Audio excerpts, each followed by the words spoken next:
Sanibona babukeli, namhlanje ngithanga nibingelele kusibani samathongo channel. Namhlanje sikhuluma ngesihloko esijule kakhulu. Isihloko esilimaza mina, silimaze umuntu wasekhaya, silimaze umngane, silimaze ngisho isihlobo imbala. Untombezi yamncumela. Usiphamsogodo uyabingelela nakuwena osanda kusijoyina. Ngithi ngicela ukwamukela kusibani samathongo channel. La namhlanje esikhuluma khona ngedliso, sikhulume ngokucushwa komuntu mawusukumthanda, sikhulume nangekhubalo. Namhlanje ngifisa sikhulume ngedliso. Into enzima kakhulu ngoba idliso ngangibona ukuthi lisetshenziswa kakhulu abantu mabesuke bethandana, omunye suke efisa ukuqinisa uthando lwakhe komunye. Omunye kuka amdlisa umuntu ngoba efuna ukuthi abe siyoyo sakhe, kube into nje azoyidonsa ngekhala. Kwesinye isikhathi umuntu kadliswe adliswe ngisho ekhaya, ngoba kunabazali abake badlise izingane zabo ngoba befuna ukuthi ke bazilawule izingane. Omunye adliswe kuphi? Emndenini, ukuthi abe isibotho, abe into engabe yalutho. Omunye adliswe nje umuntu ngoba esuke engamfuni, mhlawumbe embulala noma esuke edicelela phansi impilo yakhe. Kodwa mina ngithi ake silibuke ke manje leli sebese sibheka ubungozi balo, ngoba umuntu mawusuke usumdlisile usuke usuxosha abantu abadala abakuyena abamembethe, so udedela lento sokumfaka yona ukuthi akubi yona manje ezolawula impilo yakhe. Ledliso ke liyingozi ngoba masibheka leli lomuntu mawusuke umthanda, wena mangabe ungasamfuni kukabili, uyazibulala noma abulale wena ngoba yena usuke engasakwazi ukuyibona impilo ngaphandle kwakho. Ubungozi ke lobo bedliso, mawusuke udlisa umuntu ngesimo sokuthi wena uyamthanda kodwa uqinisa uthando lwakho kuyena, kanti lento ekugcineni izobe seyiphenduka,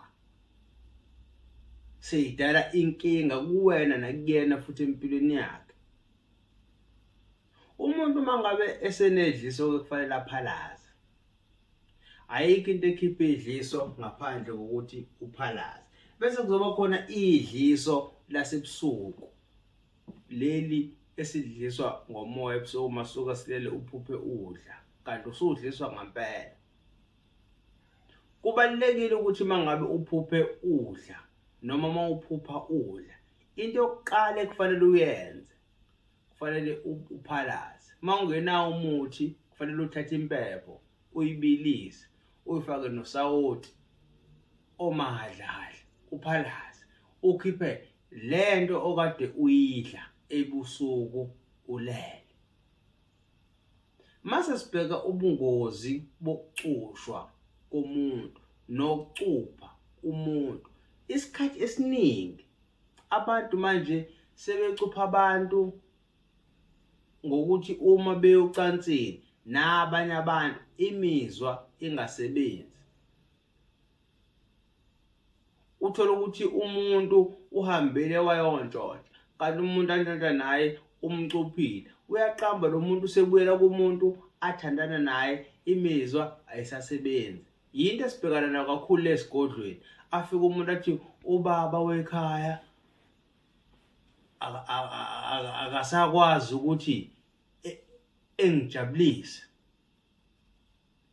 Mase ngithi ngiyaxoxa nobaba wekhaya, athi ubaba wekhaya, mntanami lento ngiyazi yenzeka kanjani ngoba mina ngaphandle ngiyathokoza kodwa manginaye akwenze kulutho.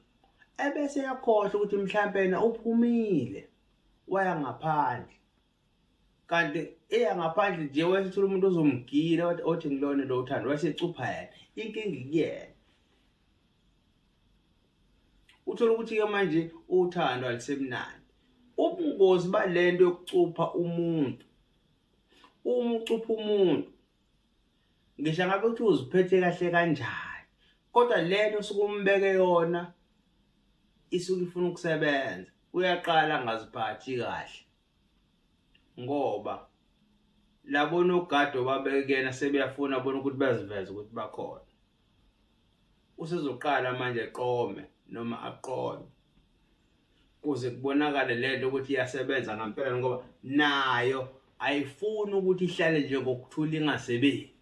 Wakwambonapho umuntu oholelwa engasebenzanga, naye usuke ifuna ukwenza umsebenzi wayo. Ubungozi lobo bokucupha umuntu, ngoba ngisho nangale kwelamathongo lo muntu uma usukumcuphile akanandawo,